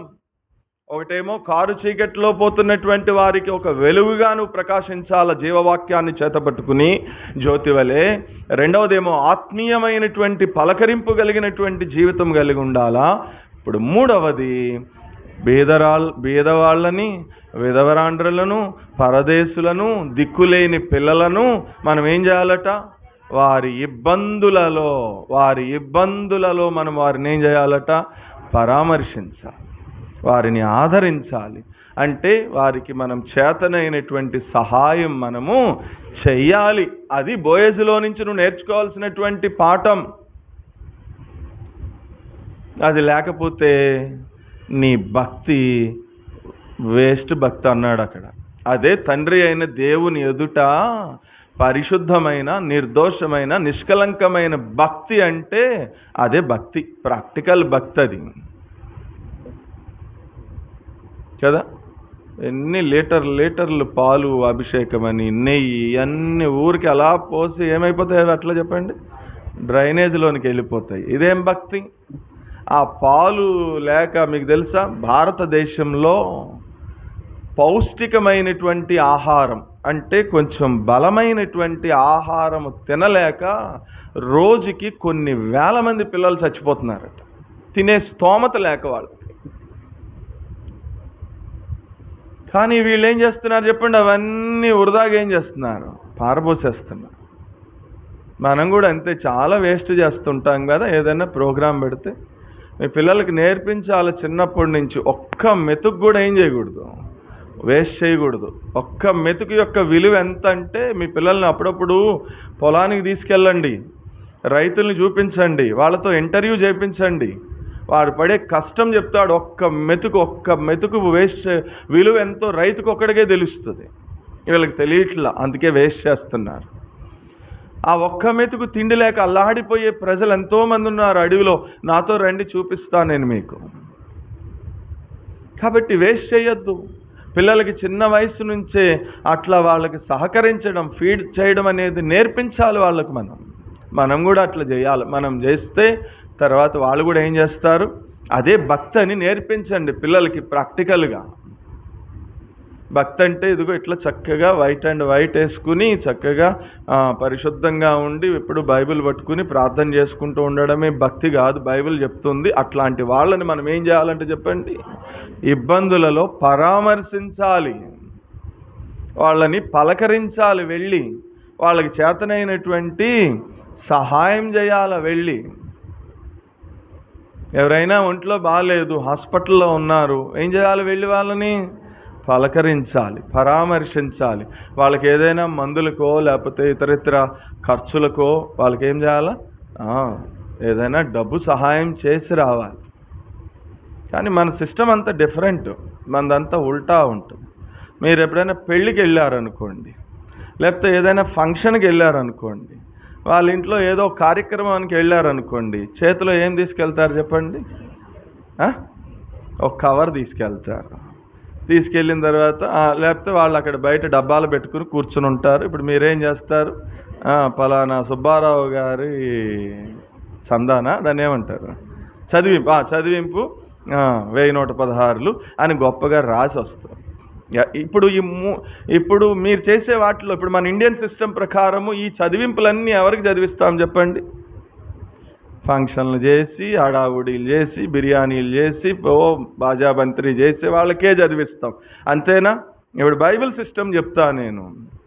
బైబిల్ ప్రకారం ఎప్పుడైనా నీ జీవితంలో ఎవరైనా మీ బంధువులు హాస్పిటల్లో ఉంటే, లేకపోతే వాళ్ళు చాలా ఇబ్బందుల్లో, అప్పులు పాలైపోయి ఇబ్బందుల్లో ఉంటే, లేకపోతే వాళ్ళకి తినటానికి గడవక కొంచెం కష్టంలో ఉంటే, ఎప్పుడైనా అట్లాంటి వాళ్ళ ఇంటికి వెళ్ళి వాళ్ళని పరామర్శించి వాళ్ళకి ఎప్పుడైనా కవర్ ఇచ్చి వచ్చే సిస్టమ్ ఎందుకని అలవాటు చేయలేదు ఈ భారతదేశం? చనిపోయిన వారి ఇంటికి వెళ్ళి డబ్బులు ఇచ్చే సిస్టమ్ ఎందుకు అలవాటు చేయలేదు ఈ భారతదేశం? చనిపోయిన వారి ఇంటికి వెళ్ళి ఇచ్చి రావాలా? చనిపోయి వాళ్ళు ఏడుస్తూ ఉంటారు. ఏడుస్తూ ఉంటే ఇప్పుడు వాళ్ళకి ఇవన్నీ చూడాలంటే అవ్వదు. ఏం చూడాలి? అక్కడ గొయ్యి తవ్వించాలంటే 1000 రూపాయలు అవుతుంది. ఆ తర్వాత బాక్స్కి ఆర్డర్ ఇవ్వాలంటే 2000 అవుతుంది. మరి వ్యాన్ మాట్లాడాలి. ఇవన్నీ పాపం వాళ్ళు చనిపోయి దుఃఖంలో ఉంటారు. అప్పుడు ఆ బాధ్యత ఎవరు తీసుకోవాలి? మనమే తీసుకోవాలి. వచ్చిన వాళ్ళు పాపం ఎక్కడో దూరం నుంచి వస్తారు బంధువులు. వాళ్ళకి కనీసం మంచినీళ్ళు, టీయో తాగాలని ఉంటుంది. ఆ ఇంట్లో వాళ్ళు చేసి పెట్టడానికి అవ్వదు. అప్పుడు ఎవరు తీసుకోవాలి ఆ బాధ్యత? మనమే తీసుకోవాలి. వాళ్ళు సమాధి అయ్యేసరికి మధ్యాహ్నం అయిపోతుంది. దూరం నుంచి వచ్చారు వాళ్ళు, మరి ఎప్పుడు వెళ్తారు, ఎప్పుడు భోంచేస్తారు? ఈ సమాధి అయ్యేలోపు వాళ్ళకి వంట చేసి పెట్టాలి. చికెన్ బిర్యానీలు అవసరం, ఒక అన్నము, ఒక సాంబారు, ఒక పచ్చడి అయినా చేసి వాళ్ళకి పెట్టాల్సిన బాధ్యత ఎవరిది? మనది. ఇది ఎవ్వరు తీసుకోరు. ఎందుకనో మరి బైబిల్ అది చెప్తుంది. సంతోషించేవాడి ఇంటికి వెళ్ళేదానికంటే ఏడ్చేవాడి ఇంటికి వెళ్ళడమే మేలు, బైబిల్ బోధించే బోధ. కాబట్టి యేసు ప్రభువులో నుంచి, యేసు ప్రభువుకి ముంగుర్తుగా ఉన్నటువంటి బోయసులో నుంచి మనం నేర్చుకునే మూడవ పాఠం ఏంటి అంటే, దిక్కులేని పిల్లలని, బీదలను, విధవరాండ్రను వారి ఇబ్బందులలో మనం ఏం చేయాలి చెప్పండి? పరామర్శించాలి. ఇది 3. 4వ మాట చూద్దాం. 2వ అధ్యాయం 13వ వచనం. 2వ అధ్యాయం 13వ వచనం. అమ్మా, నా ఏలినవాడా, నేను నీ పనికత్తెలలో ఒక పనికత్తెనే కదా, కాకపోయినా కూడా నీవు నన్ను ఆదరించి నీ దాసురాలి నగు నాయందు ప్రేమ కలిగి మాట్లాడితివి గనుక నా ఎడల నీకు కటాక్షము కలగనిమ్మని చెప్పాను. 4వది ఎట్లా మాట్లాడాడట? ప్రేమ కలిగి మాట్లాడాడట, ఆదరించాడట. అది రూతే సాక్ష్యం చెప్తూ ఉంది.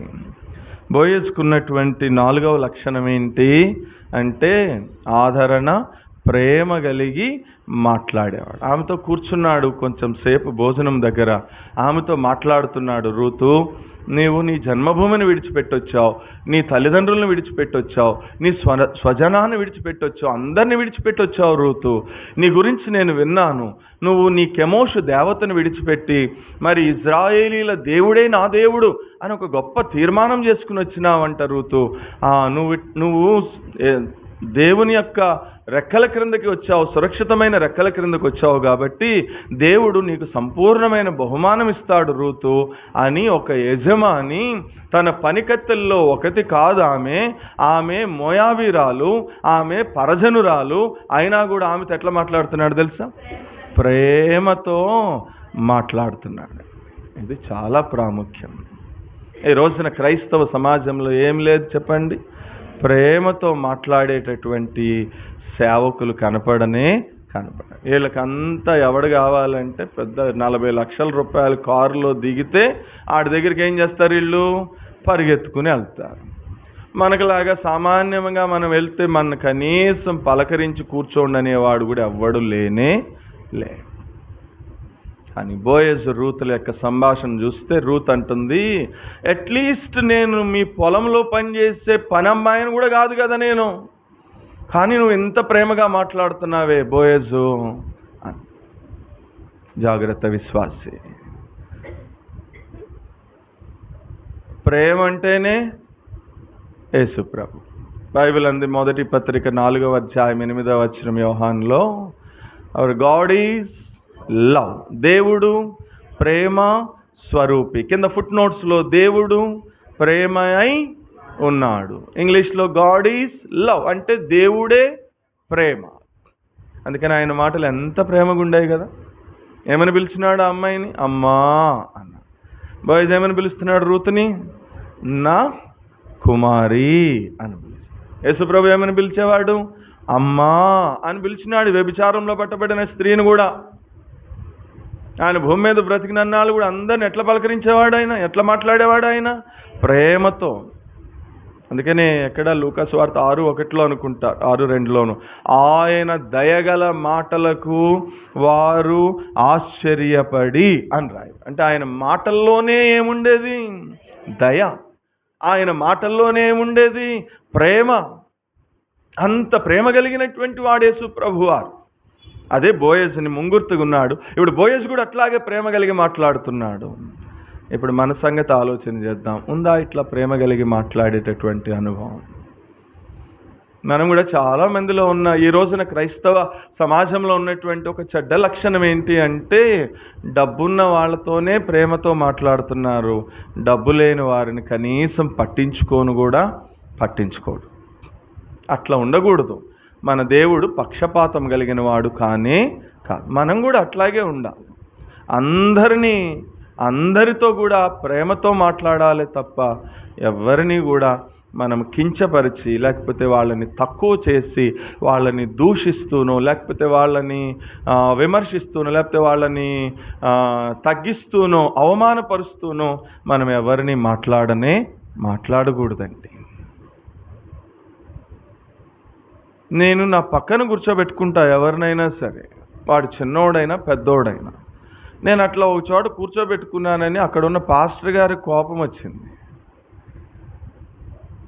ఆయన కోపం వచ్చింది. నన్నేమి అనలేక పాపం వాళ్ళని తిట్టాడు. మీరు సోఫాల్లో కూర్చున్నారే, వెళ్ళి ఆయన పక్కన అని వాళ్ళని తిట్టాడు. నేను కొన్ని అబ్జర్వ్ చేస్తూ ఉంటాను. భోజనాలు పెడతారా, భోజనాలు పెట్టినప్పుడు ఒక టేబుల్ వేస్తారు సపరేట్గా, ఇటు పక్కన ఇంకొక టేబుల్ వేస్తారు. వీళ్ళే ఇంకా ఈ పక్కన వీళ్ళ విశ్వాసులు ఎవరు కూడా కూర్చోకూడదట. అట్లాంటిది మనం ఉండకూడదు. మనం అందరినీ ఏం చేయాలి చెప్పండి? ప్రేమించాలి. ఎందుకంటే దేవుడు అందరినీ ప్రేమించాడు.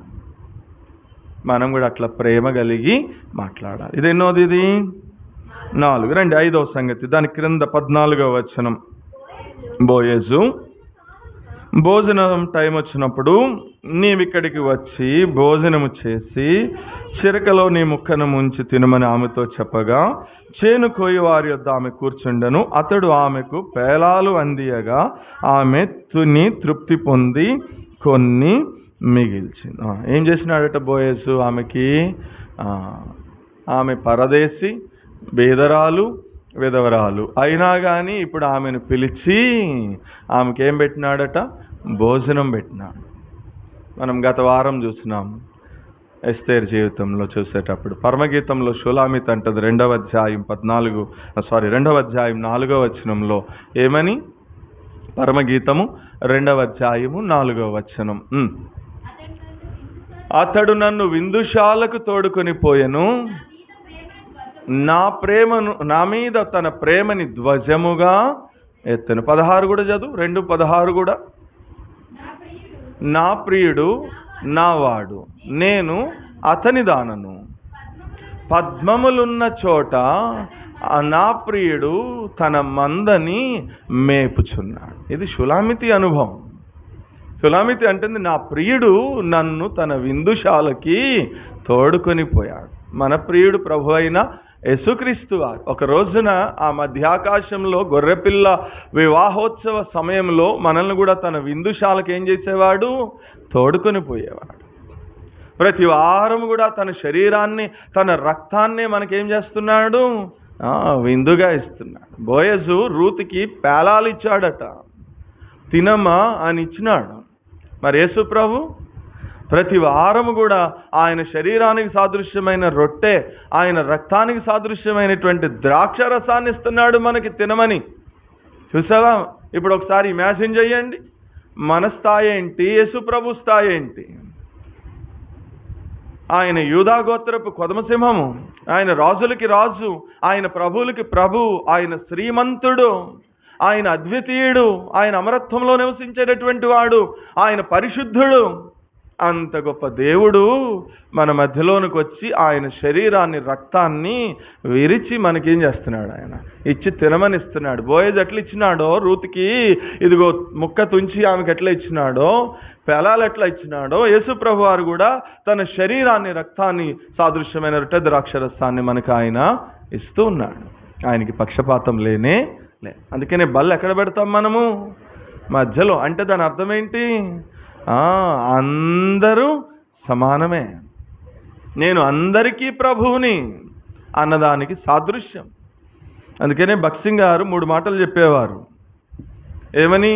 All are equal in the church, all are important in the church, all are precious in the church. All are equal అంటే సంఘానికి వచ్చేటటువంటి అందరూ సమానమే. దాంట్లో కమ్మోరని లేదు, కాపులని లేదు, రెడ్డులని లేదు, రాజులని లేదు, మాలని లేదు, మాదిగని లేదు, రజకని లేదు, ఇంకొకటి లేదు. All are equal. కాపులు పాపులు కాదా అనేవాడట ఆయన కదా. మేము కాపులు అండి అంటాం మనం. ఆయన ఏమనేవాడట భక్సింగ్ గారు? కాపులు పాపులు కాదా? పాపులే. అంటే all are equal in the church, అందరూ సమానమే. 2వ మాట, all are important in the church. ఈడు వేస్ట్, ఈ అమ్మాయి వేస్ట్, ఎందుకు పనికిరాదు, వేస్ట్ అంటానికి లేనే లే. అందరూ ప్రాముఖ్యమైనటువంటి వారే సంఘంలో.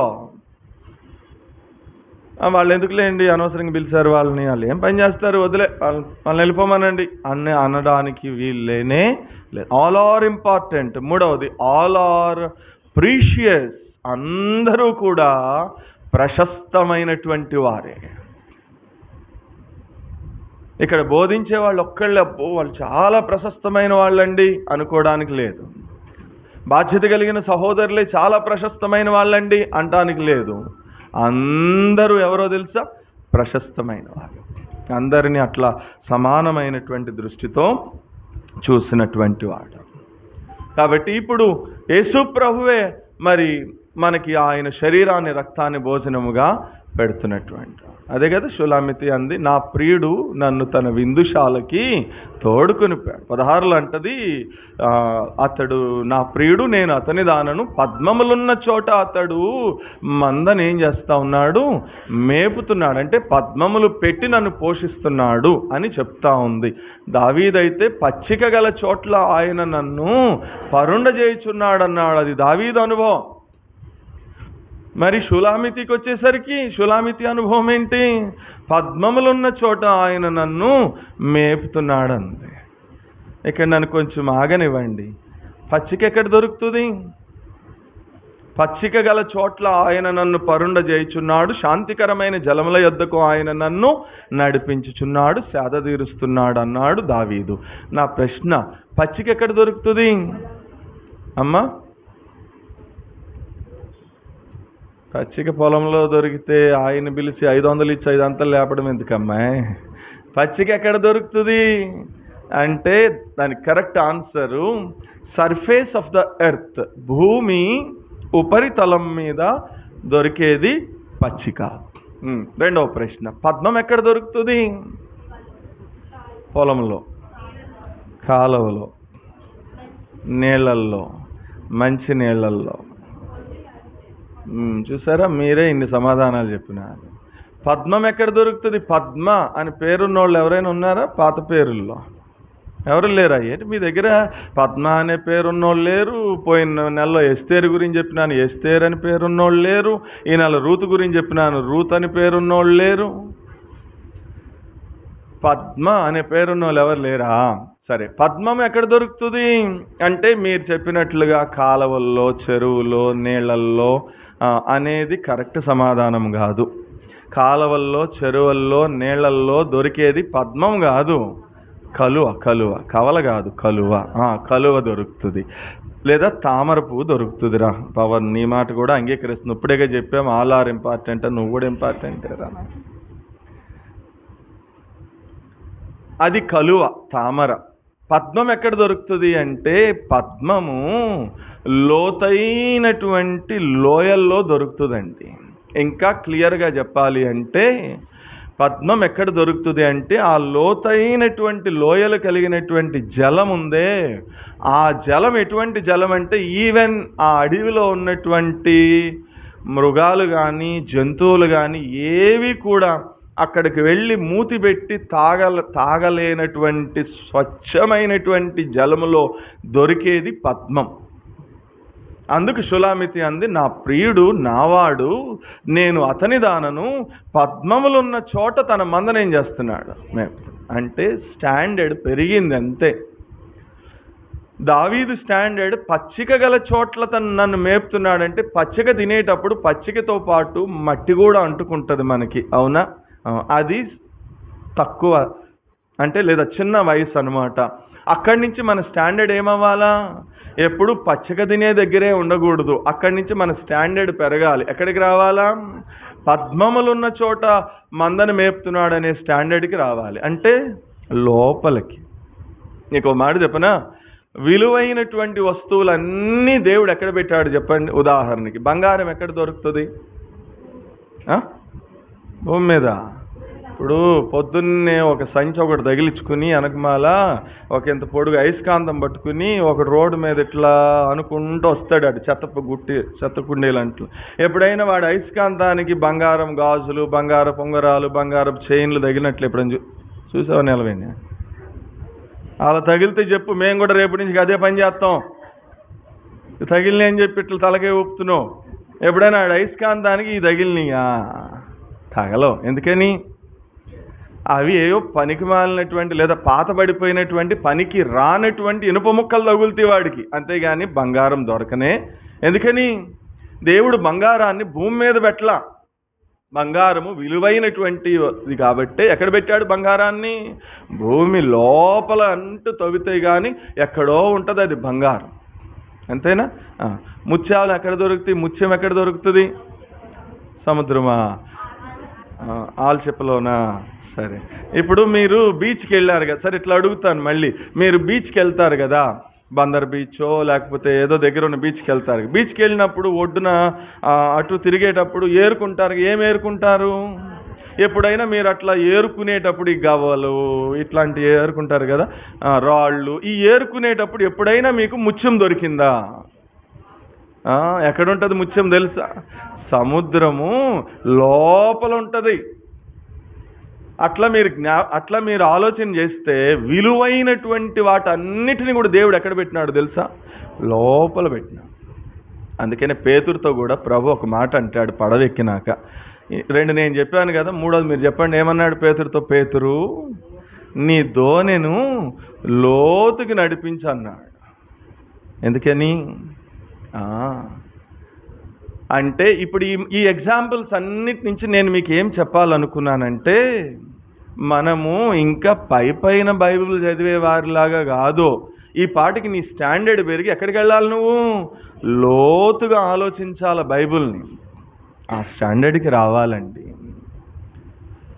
అక్కడి నుంచి ఇప్పుడు అది షులామితి అనుభవం, పద్మములు తినే అనుభవం షులామితి, పచ్చిక తినే అనుభవం దావీదు.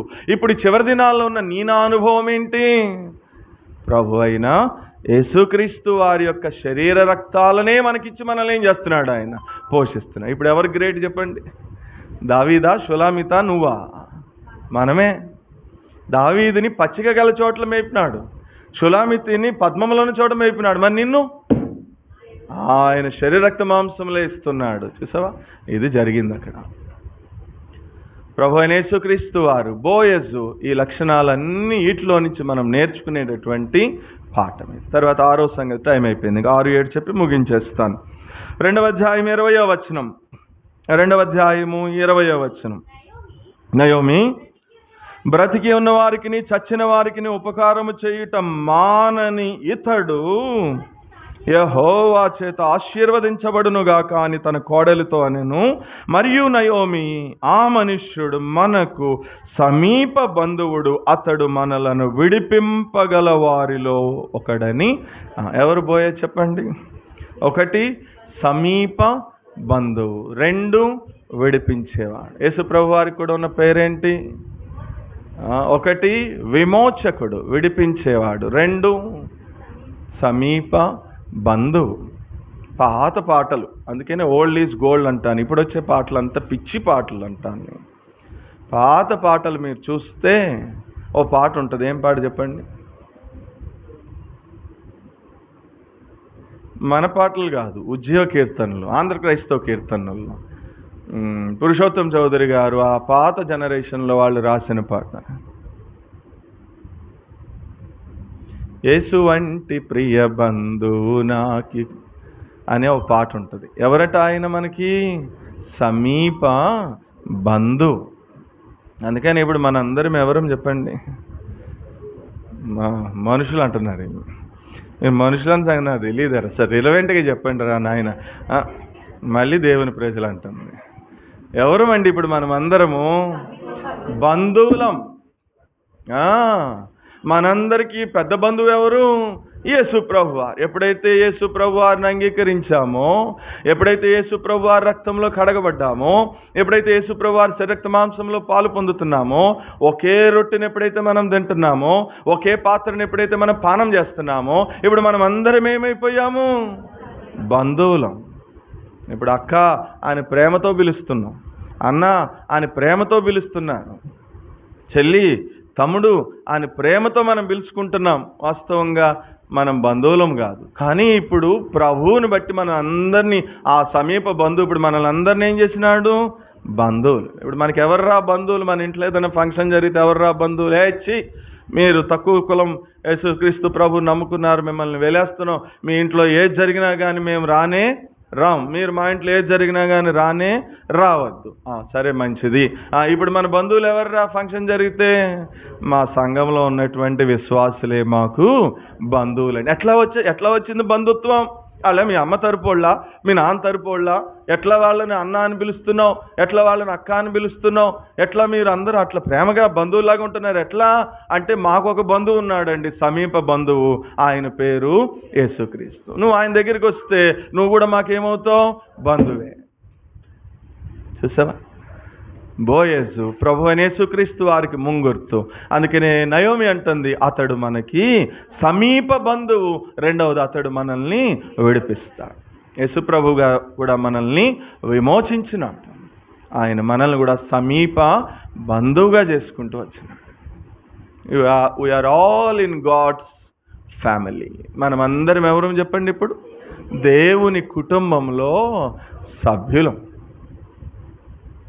అందుకనే మనం హస్తనిక్షేపణ ప్రార్థన చేసేటప్పుడు ఇట్లా ప్రార్థన చేస్తాం. ఈ రోజు నుంచి నీవు ఒంటరి వాడవు కాదు, ఒంటరి దానవు కాదు. ఈ రోజు నుంచి నీ కొరకు ప్రార్థన చేసే ఒక కుటుంబం ఉంది. ఈ రోజు నుంచి నువ్వు దేవుని యొక్క కుటుంబంలో సభ్యుడిగా, సభ్యురాలుగా చేర్చబడి you are became the God's family member. ఆఖరికి 7వ చెప్పి నేను ముగించేస్తాను. 4వ అధ్యాయం 10వ వచనం. 4వ అధ్యాయం అమ్మా. అతని స్వాస్థ్యమును స్థిరపరచునట్లును, చనిపోయిన వాని పేరు అతని సహోదరుల నుండి అతని స్థలం యొక్క ద్వారం నుండి కొట్టివేయబడకుండానట్లును నేను మహ్లోను భార్య అయిన రూతను మోయాబురాలను సంపాదించుకుని పెండ్లి చేసుకొనుచున్నాను అన్నాడు. ఇప్పుడు బోయజులో ఉన్న 7వ శ్రేష్టమైన లక్షణం ఏంటి అంటే, ఒక మోయాబీరాలైనటువంటి రూతుని వెల ఇచ్చి సంపాదించుకుని ఆమెనేం చేసుకున్నాడు? పెళ్లి చేసుకున్నాడు. ఇప్పుడు బోయజు ప్రభువుకి ముంగుర్తు. ప్రభు కూడా ఏం చేసినాడు? మనల్ని. మనం కూడా ఎవరమి? మోయాబీలమే. మనం కూడా ఎవరమి? అన్యజనాంగమే. మనకు కూడా ఏమిచ్చినాడు? ఆయన వెల ఇచ్చి కొనుక్కున్నాడు. ఏం వెల ఇచ్చాడు? పొద్దున్న చెప్పిన 49:9